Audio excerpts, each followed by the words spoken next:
Ladies and gentlemen, it is once again that time. Time for a new season of not just Call of Duty Vanguard, but the first season of Call of Duty Vanguard, as well as a brand new Warzone experience called Warzone Pacific.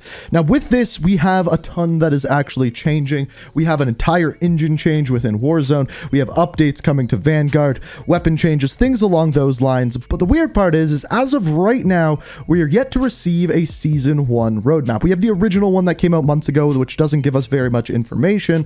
However, we don't have our normal roadmap that we get. I was expecting it to happen today. It did not, but my best guess from now will probably be Monday, maybe Tuesday at the very, very latest. But as for now, I wouldn't expect it tomorrow because it's a Friday. They don't normally do that kind of stuff on Fridays. But as far as this video goes, what we're going to be doing is going through all of the confirmed changes, what we know is actually happening in the Season 1 update. And there's a lot that we already know, and that is exactly what we're going to be diving into. Everything that's changing, not just in Call of Duty Vanguard, but also Warzone Pacific. So without further ado, let's dive into it. So based off of the timeline that we are given, we know that the update is happening on the 8th, which is a little bit weird because it is on a Wednesday. It's also happening at 9 a.m. Pacific Standard Time based off of the timer on the Battle Pass. This goes along lines of what they've been saying for the past couple of days. That is when Warzone Pacific and Season 1 will be going live at the same time. It's different than what we're used to. It's not an overnight update, but that is when it should be happening.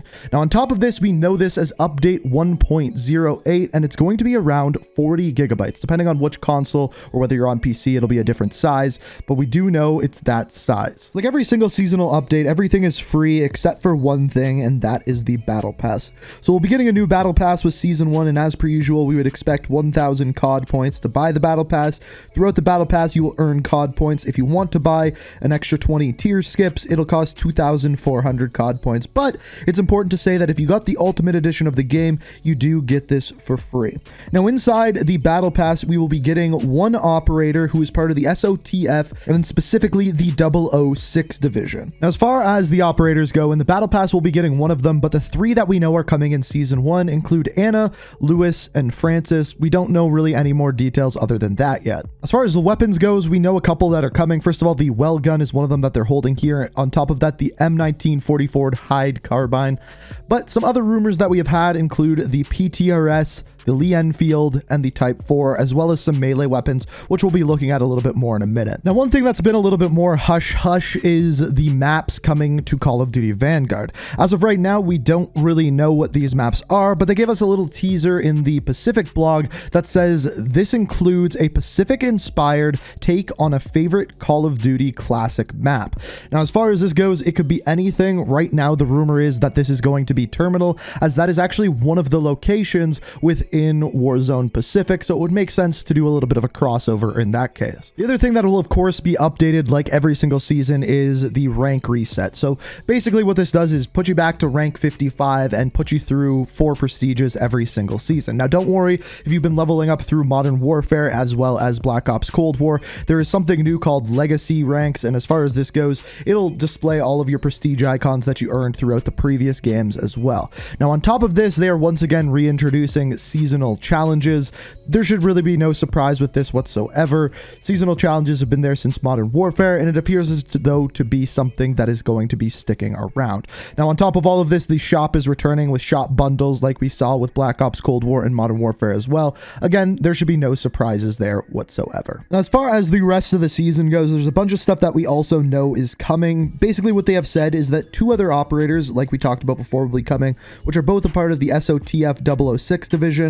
Other than this, we are getting one more weapon outside of the normal Battle Pass weapons, as well as some other DLC melee weapons as well, just like we saw in Black Ops Cold War. We're also getting one other multiplayer map, no news as of yet as to what that will be. Also, some sort of small team tactical mode.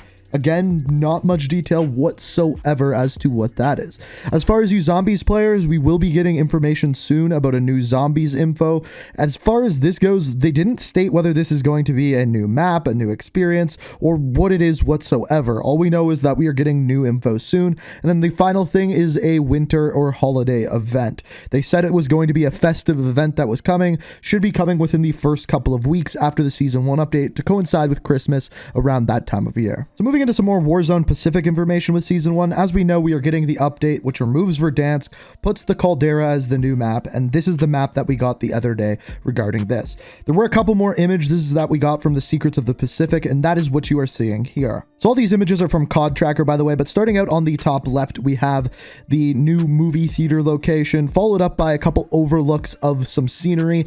We have the volcano up in the top right there. This is basically the centering point of the map. We are all expecting some sort of volcano eruption event. We don't know when that will be happening, if it'll be a part of Season 1 or happening later on. There are also some more images of some more scenic areas, as well as the submarine base up in the top right. Down on the bottom left, we have the new ATC where everyone is going to camp. No surprises there, but there is a little spiral staircase going around the outside, which might make it a little bit easier to attack those people who are camping their asses off up there. Now, in the video earlier this week, we broke down the map a little bit more and talked about some more of the gameplay changes, but the other thing that we have to talk about is planes. Planes are coming into the game, and we're not sure as of yet as to what capacity. They said that they're not going to be in the normal Battle Royale mode, but they should be in Vanguard Royale, and there's going to be some sort of dogfighting involved as well.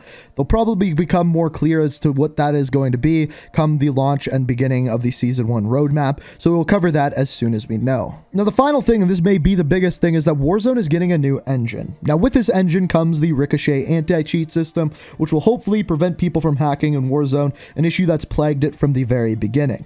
But as for now, this is essentially all we know. We don't know to what capacity the feel of the game and the look of the game is going to change until we get our hands on it next week. But as I mentioned at the beginning of this video, this is the biggest update that we have ever seen within Call of Duty. Not only are we getting an entire new Warzone experience, but the addition of a new season and the first season into Call of Duty Vanguard. As we discussed at the beginning, it's going to be a rather large update of around 40 gigs, so expect a lot to change in game.